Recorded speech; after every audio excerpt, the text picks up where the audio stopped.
วัสดีครับเจอกันอีกแล้วนะครับกับภาษาพาเที่ยวนะครับวันนี้นะครับเรามาเปลี่ยนหลอดไฟกันนะครับกับฮุนไดทูซอนนะครับเปลี่ยนหลอดไฟหน้าฮุนไดนะครับ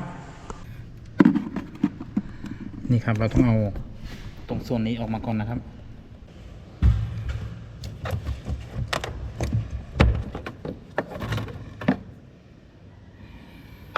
หมุนตรงส่วนนี้ออกมานะครับ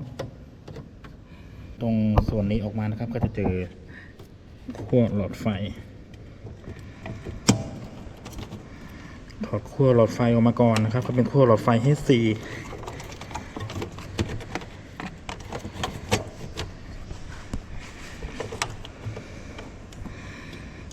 ตรงนี้เป็นล็อกครับ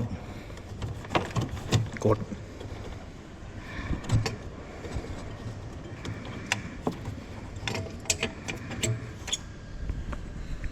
หลอดไฟก็จะออกมาเรียบร้อยนะครับอย่างนี้นี่ก็เป็นหลอดไฟ H4 ธรรมดานี่แหละครับเดี๋ยวเราก็จะเอาหลอดใหม่ใส่เข้าไปนี่เป็นหลอดเก่านะครับตัวนี้เป็นหลอดใหม่นะครับเราก็ใส่เข้าไปเหมือนเดิม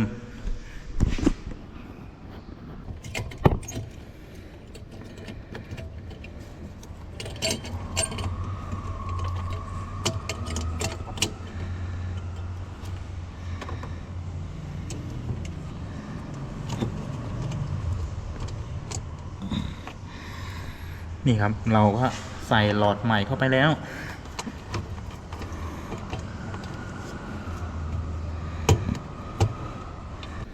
ใส่ซ็อกเก็ตเรียบร้อยครับ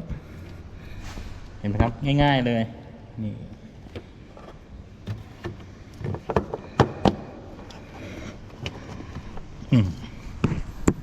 ใส่ที่ปิดหลอดเหมือนเดิมมาดูกันมีไฟสูงไฟต่ำ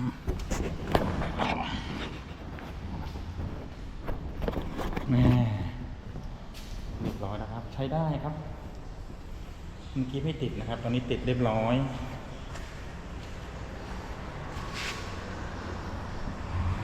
หลอดไฟหน้านะครับ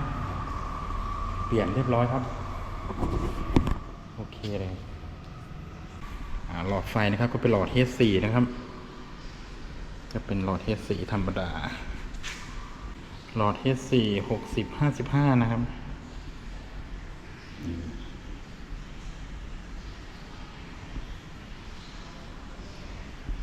เจอกันใหม่นะครับคลิปหน้านะครับสำหรับวันนี้ลาไปก่อนครับสวัสดีครับ